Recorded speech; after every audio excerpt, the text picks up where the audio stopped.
He may be laughing about cannabis, but the fight over pot's a very serious one. Should it be legal? Should it be a crime? Joining me now is Montel Williams, who uses medical marijuana every day to treat intractable pain caused by multiple sclerosis. Also, CNN's Dr. Sanjay Gupta, who changed his mind on marijuana and tells us why in his documentary, Weed.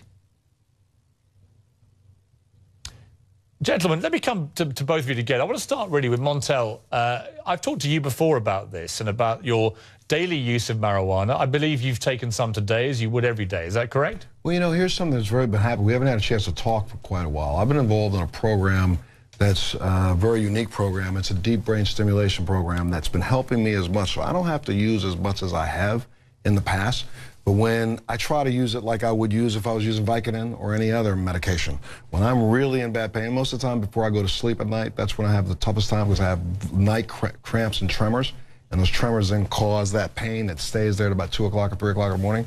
So I normally use in the evening. And so part of the reason why I reached out to you, Piers, last week while I was in Chile, the second I saw Sanjay promoting his Sunday special, and just the fact that he said, you know what, I stopped and looked at the research, did what a doctor is supposed to do, looked at the research, and now I'm ready to at least look at this under a different light.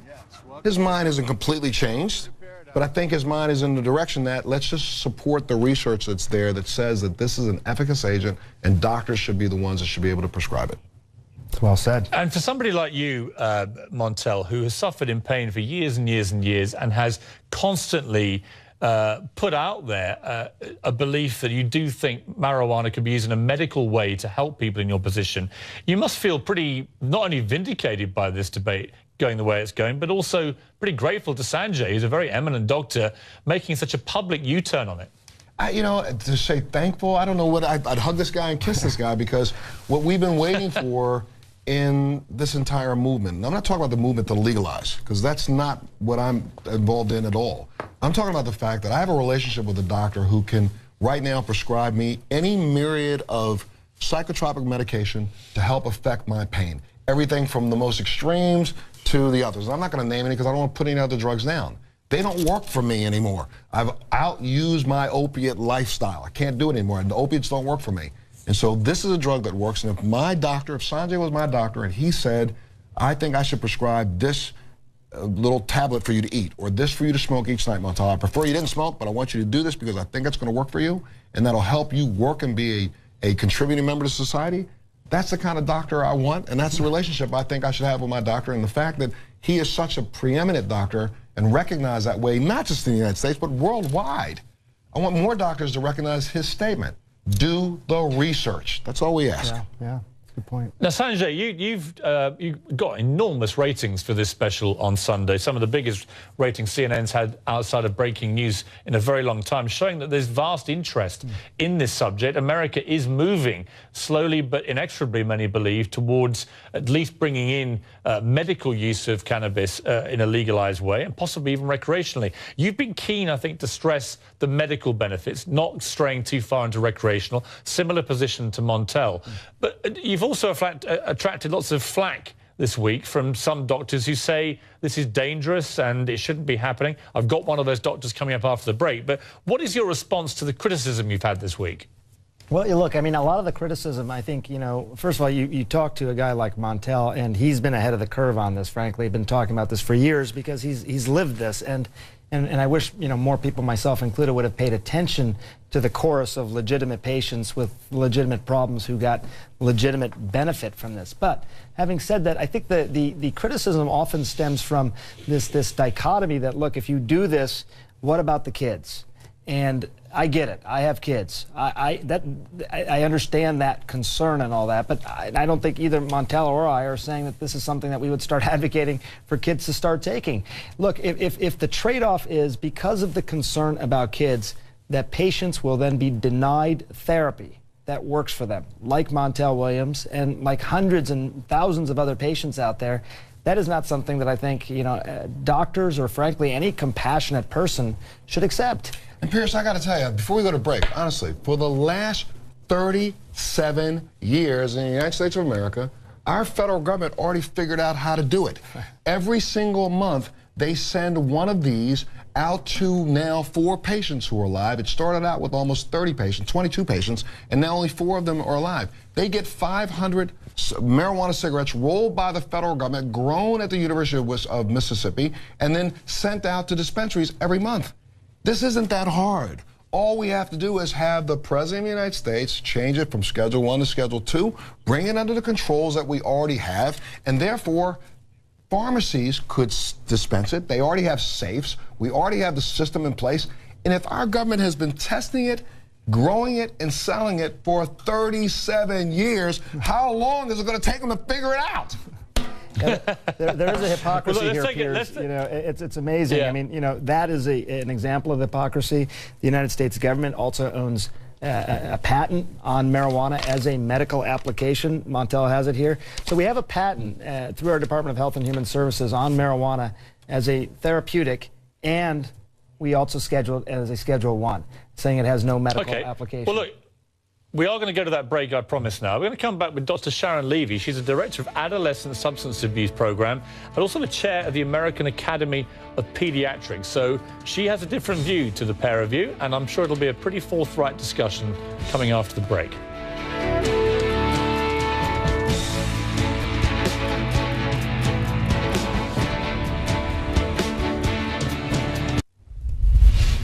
So is pot harmless or a gateway drug? And do the benefits of medical marijuana outweigh the risks? Back with me now, Montel Williams. He uses medical marijuana every day. Also Sanjay Gupta, obviously CNN's top doctor. And Dr. Sharon Levy joins me, the director of the Adolescent Substance Abuse Program at Boston's Children's Hospital.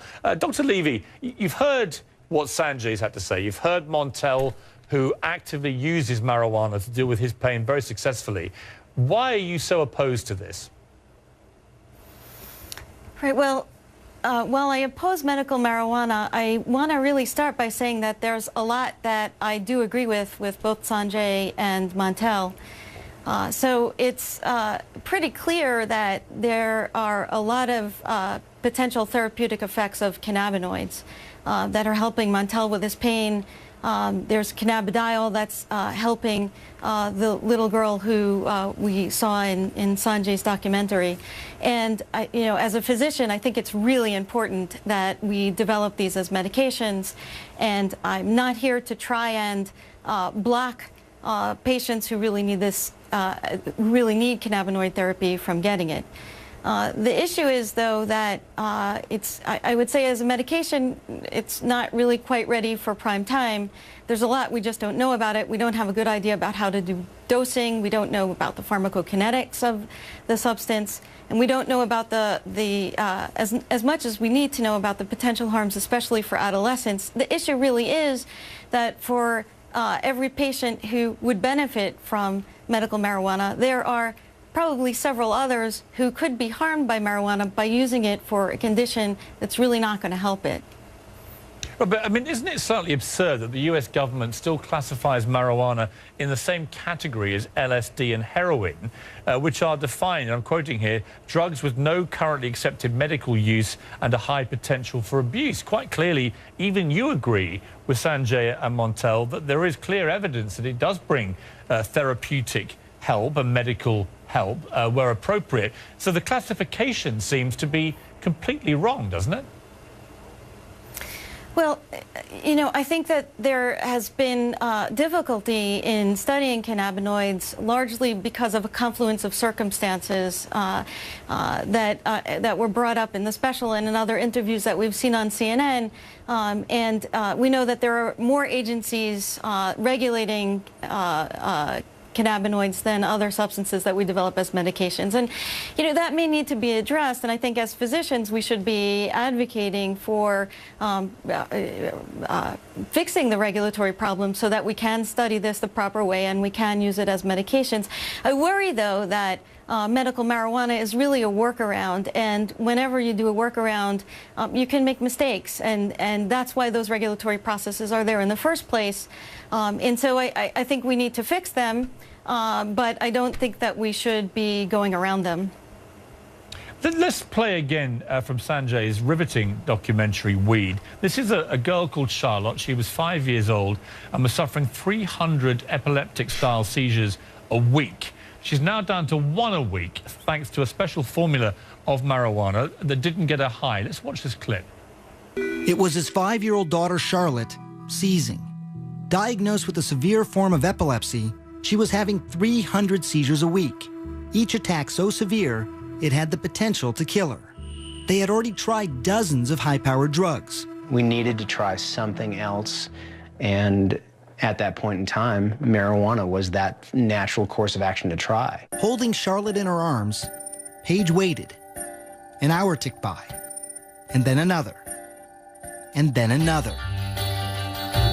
She didn't have a seizure that day, and then she didn't have a seizure that night. Did you sit there and look at your watch? And... Right, I thought, this is crazy. And then she didn't have one the next day, and then the next day, and I thought, that is, she would have had 100 by now.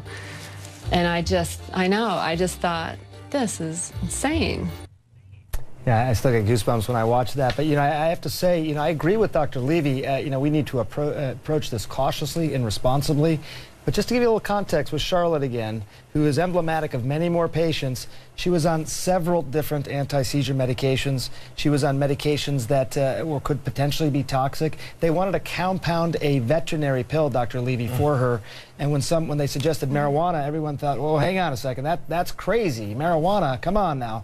And you look at her. She's on a medication now that for her is clearly working better than everything else that was out there, and for her, far less toxic. So, again, I don't want you to think this is an anecdotal story. She is emblematic of so many more patients. And I'd like Right, to and here's the thing, Montel. I want to bring Montel in here because, Montel, you yourself have had trouble at airports, been stopped with marijuana pipes and so on.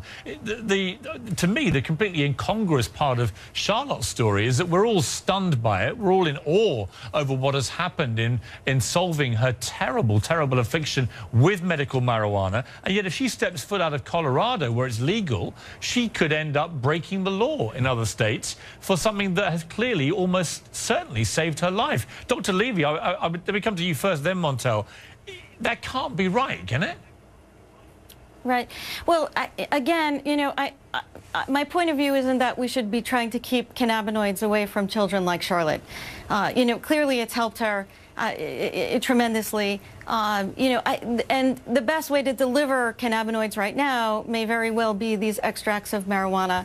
I hope that in the future that we're able to do a little better, that we're able to develop these substances as a medication just like every other.